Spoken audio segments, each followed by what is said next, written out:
Good morning dear students. आज हम लोग पुनः रिलेटेड हैं carbon and it's compounds chapter से। आज जिस क्वेश्चन को मैं रिप्रेजेंटेशन करने जा रहा हूं वह बहुत ही महत्वपूर्ण है आगामी बोर्ड परीक्षा के दृष्टिकोण से। हमारा प्रश्न है, कार्बन अत्यधिक यौगिकों की रचना क्यों करता है? कभी का प्रश्न को ऐसे पूछता है कि कार्बन इतना अधिक कंपाउंडों का फॉर्मेशन किस प्रकार करता है? तो डियर स्टूडेंट्स, सबसे पहले तो मैं कार्बन का एक इंट्रोडक्शन देने का विचार किया है कि कार्बन एक सार्वभौम, कार्बन एक यूनिक और द्वितीय तत्व है। इसका कंपेयर करने वाला कोई एलिमेंट्स नहीं है। एक यूनिक एलिमेंट है, एक सार्वभौम एलिमेंट है, तत्व है। इसका कंपेयर करने वाला इस पृथ्वी पर कोई भी तत्व नहीं। डियर स्टूडेंट, सार्वभौम का अर्थ होता है सम्राट, सारी पृथ्वी पर शासन करने वाला। अगर आप दर्शन शास्त्र की बात करते हैं, अगर हम दर्शन शास्त्र की बात करते हैं तो आपने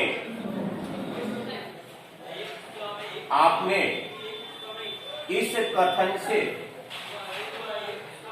भली भांति परिचित हैं कि ईश्वर घट घट में व्याप्त है। अगर ईश्वर घट घट में व्याप्त है, इसी स्टेटमेंट को, ईश्वर को हटाकर अगर उसके जगह पर कार्बन का प्लेसमेंट कर दिया जाए तो हमारा स्टेटमेंट होगा कि कार्बन घट घट में व्याप्त है। शायद यह अनुचित नहीं होगा, बिल्कुल उचित होगा। अब लीजिए, अपने जीवन, अपने दिनचर्या में, चाहे वह पेस्ट हो, चाहे मेडिसिन हो, चाहे एलोपैथ हो, चाहे वह यूनिफॉर्म हो, चाहे वह आपका प्लांट ऑयल हो, चाहे आपका आयुर्वेदिक हो, चाहे डीजल हो, किरोसिन हो, एस्फाल्ट हो, मोम हो, जूता हो, मोजा हो, या चावल वगैरह, दाल, जितना भी हमारे डेली यूजेज के वस्तुएं हैं, ऑब्जेक्ट्स हैं, यूनिफॉर्म है, फूड सब्सटेंस है, सब में कार्बन किसी न किसी रूप में उपलब्ध है। चाहे वह लिविंग थिंग में प्लांट हो, चाहे ह्यूमन बॉडी हो, चाहे एनिमल्स हो, और नॉन लिविंग थिंग में भी, चाहे आप स्टेनलेस स्टील की बात करते हैं, कुर्सी की बात करते हैं, टेबल की बात करते हैं, चावल की बात करते हैं, दाल की बात करते हैं, शायद ही ऐसा कोई सब्सटेंस हमारे डेली यूजेज का होगा जिसमें कार्बन की उपलब्धि नहीं होगी। इसका मतलब कि जो मैंने दर्शन शास्त्र के ख्याल से कहा कि ईश्वर घट घट में व्याप्त है, शायद कार्बन भी। आप किसी भी दृष्टिकोण से चलिए, एक पेट्रोल की बात कीजिए, एक एस्पाइल की बात कीजिए, एक मोम की बात कीजिए, एक सूक्ष्म जीव की बात कीजिए, प्लांट की बात कीजिए, डीजल की बात कीजिए, पैराफिन वैक्स की बात कीजिए, मेडिसिन, चाहे वह एलोपैथ हो या आयुर्वेद हो या आपका होम्योपैथ हो, सभी मेडिसिन में कार्बन की उपलब्धि हर हालत में। जितना भी चीज आप कल्पना कर सकते हैं डेली यूजेज में, शायद ही बिरले कोई सब्सटेंस रेडियो कार्बन से अछूता होगा। तो डियर स्टूडेंट्स, कार्बन का संकेत C होता है और प्रकृति में कार्बन के आइसोटोप समस्थानिक 4 होते हैं, जिनकी परमाणु संख्या 6, 6, 6, 6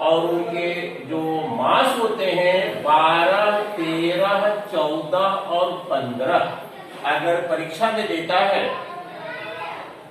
राइट्स आइसोटोप ऑफ कार्बन, तो there are 4 isotope of carbon, C612, C613, C614, C615, लेकिन C12 और C13 ये आपके अस्थायी है, शेष 2 अस्थायी, जिसको रेडियो एक्टिव भी कहते हैं।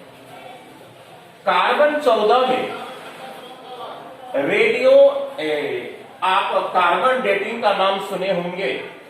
अगर कोई जीवाश्म जमीन के अंदर से निकलता है तो कार्बन डेटिंग पद्धति में कार्बन 14 का सर्वे करके उसके क्वांटिटी का पता किया जाता है। अगर यह देखा जाता है कि उसमें कार्बन 14 मात्र 25% है, तो यह अनुमान लगाया जाता है कि यह जीव 11,600 वर्ष पहले जीवित अवस्था में था। तो इस प्रकार से कार्बन के 4 समस्थानिक C612, C613, C614, C615 और ये 2 होते हैं और अस्थायी, जिसको रेडियो एक्टिव सब्सटेंस भी कहते हैं। इसका परमाणु संख्या 6, परमाणु द्रव्यमान 12। तो dear students, according to atomic number its electronic configuration is 2, 4। इसका इलेक्ट्रॉनिक कॉन्फ़िगरेशन 2, 4। इसके आउटर मोस्ट में 4 इलेक्ट्रॉन, इसके आउटर मोस्ट ऑर्बिट में 4 इलेक्ट्रॉन होते हैं। और कार्बन को कोई किसी भी एलिमेंट को अपना ऑक्टेट पूरा करने के लिए आउटर मोस्ट में 8 इलेक्ट्रॉन चाहिए। तो आपको पता है कि नन मेटल या मेटल मैक्सिमम 3 इलेक्ट्रॉन लॉस कर सकते हैं और नॉन मेटल 3 इलेक्ट्रॉन गेन कर सकते हैं, लेकिन इसके पास 4 इलेक्ट्रॉन की आवश्यकता है। न तो इलेक्ट्रॉन त्याग भी सकता है, न तो इलेक्ट्रॉन ग्रहण ही कर सकता है। क्योंकि इसका जो न्यूक्लियर फोर्स होता है आउटर मोस्ट के इलेक्ट्रॉन पर एक काफी मजबूती से उसे अपनी तरफ बांधे हुए रखता है। कहने का मतलब है कि इसका नाभिकीय बल आउटर मोस्ट के इलेक्ट्रॉनों पर जबरदस्त एक एटॉमिक फोर्स से बंधे रखता है।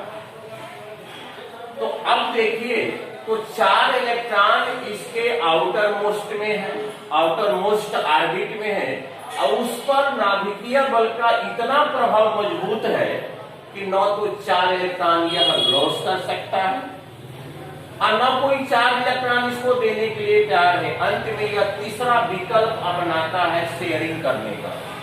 इसका तीसरा विकल्प अपनाता है शेयरिंग करने का।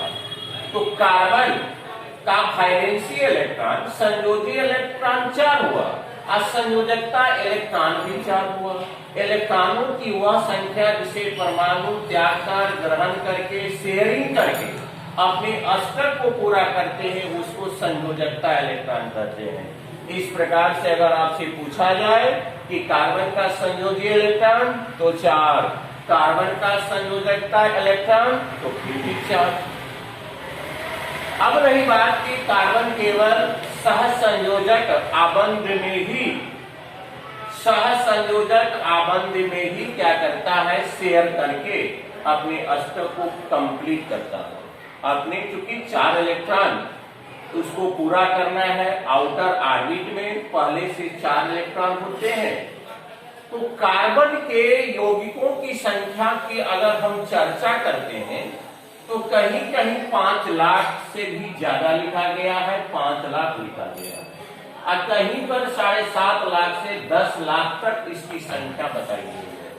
तो आप देख ही रहे हैं कि डेली यूजेज में ऐसा कोई भी सब्सटेंस नहीं है जिसमें कार्बन की उपलब्धि नहीं है।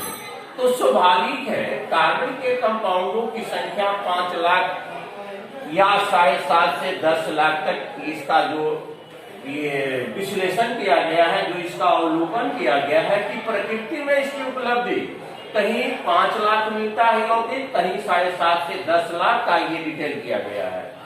तो डियर स्टूडेंट्स, इतनी यह बड़ी संख्या में आखिर कार्बन के कंपाउंड को कैसे बना लेता है, ये सबसे इंपॉर्टेंट प्रश्न है कि कार्बन इतनी बड़ी संख्या में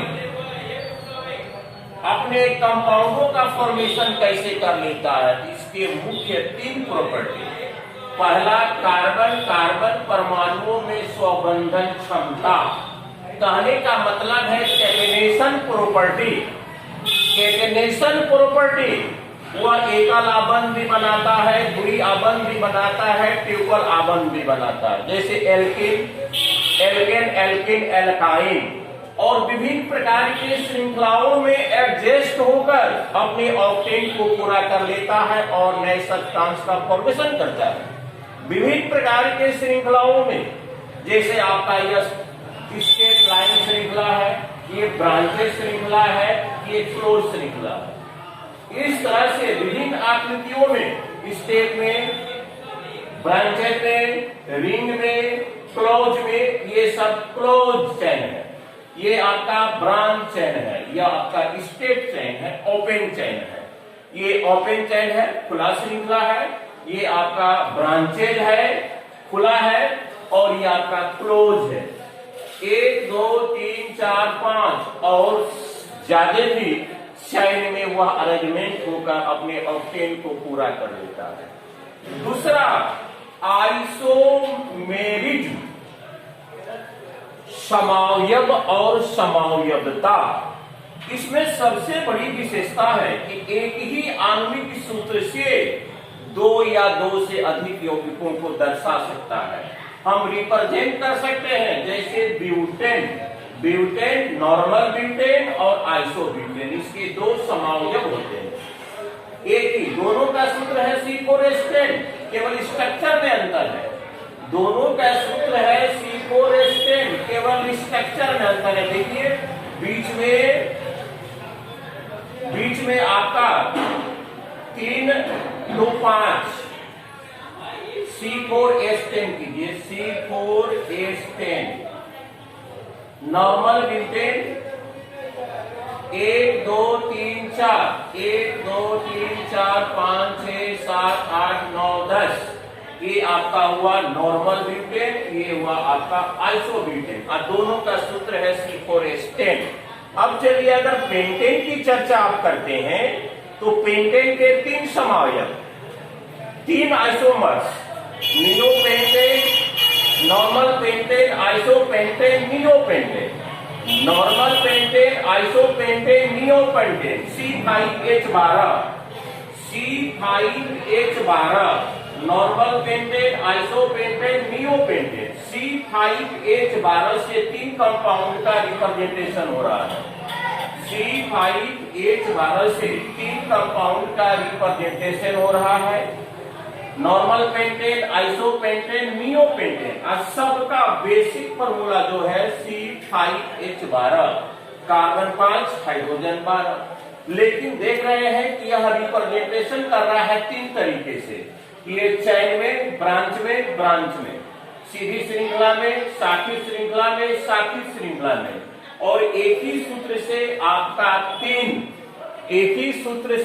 कंपाउंड का यह रिप्रेजेंटेशन कर रहा है। तो अनुमान लगा सकते हैं कि ऐसे कितने कंपाउंड होंगे जिससे 3 से अधिक कंपाउंडों का यह रिप्रेजेंटेशन करता है। और तीसरी सबसे बड़ी विशेषता है कि यह धातु और अधातु दोनों से आसानी से कंबाइनेशन कर लेता है। धातु, ये आपका मेटल हुआ कैल्शियम, और कार्बन हुआ नॉन मेटल, ये कार्बन टेट्राक्लोराइड या कैल्शियम कार्बाइड। यह मेटल, नॉन मेटल, तो मेटल और नॉन मेटल दोनों से आसानी से संयोग कर लेता है। दूसरा, आइसोमेरिज्म, समावयव और समता के घटना को दिखाता है। देख रहे हैं सूत्र एक ही है, ब्यूटेन, इसका 2 समावयव, नॉर्मल ब्यूटेन, आइसोब्यूटेन। पेंटेन का एक ही सूत्र है C5H12, लेकिन 3 कंपाउंड को दिखा रहा है। Normal pentane, normal pentane, isopentane, neopentane. और पहला है कार्बन कार्बन परमाणुओं में स्वबंधन, कैटेनेशन। कैटेनेशन का मतलब होता है कि ये विभिन्न तरीके से अरेंजमेंट होकर रिंग में, ट्रायंगल में, आपका ये आप देख रहे हैं हेक्सागोनल में, मानी ये क्लोज फिगर में, क्लोज चैन में भी, ओपन चैन में भी और साथिक चैन में भी वह क्या कर सकता है, अरेंजमेंट होकर, विभिन्न प्रकार से अरेंजमेंट होकर अपने ऑक्टेन को पूरा करने की क्षमता है। यही कारण है कि कार्बन के यौगिकों की संख्या इतनी अधिक है। अगर परीक्षा में देता है कि कार्बन के यौगिकों की संख्या इतनी अधिक क्यों है, आपको केवल लिखना है कैटेनेशन, इसका एग्जाम्पल दे देना है, लिखना है आइसोमेरिज्म, इसका एग्जाम्पल दे देना। और तीसरा क्या हुआ कि पॉजिटिव इलेक्ट्रो एलिमेंट्स और निगेटिव इलेक्ट्रो एलिमेंट्स, वैद्युत धनात्मक और वैद्युत ऋणात्मक तत्वों से भी आसानी से संयोग करके नए कंपाउंड का फॉर्मेशन करता है। तीसरा हो गया आपका, जितने भी नॉन मेटल होते हैं वह निगेटिव इलेक्ट्रो एलिमेंट कहलाते हैं, जितने भी मेटल होते हैं वह इलेक्ट्रो पॉजिटिव एलिमेंट्स कहलाते हैं। तो डियर स्टूडेंट्स, वास्तव में आपको फीलिंग हुआ होगा कि कार्बन एक सार्वभौम यूनिक एलिमेंट है। जिस प्रकार दर्शन की भाषा में कहा गया कि ईश्वर घट घट में व्याप्त है, उसी प्रकार कार्बन घट घट में व्याप्त है। आप अपने डेली बेस का कोई भी सब्सटेंस उठाइए, शायद ही वह बिजली होगा जिसमें कार्बन की उपलब्धि नहीं होगी डियर स्टूडेंट्स। तो इसको जरूर ही आप, बहुत सारे मैंने क्वेश्चन को बताया, बहुत सारे कॉन्सेप्ट को बताया, इसको विजिट जरूर करेंगे कि आपको, चाहे वह सीबीएसई बोर्ड हो और चाहे बिहार बोर्ड हो, चाहे स्टेट बोर्ड हो, उसके लिए बहुत ही महत्वपूर्ण क्वेश्चन है कार्बन एंड इट्स कंपाउंड का। Thank you very much.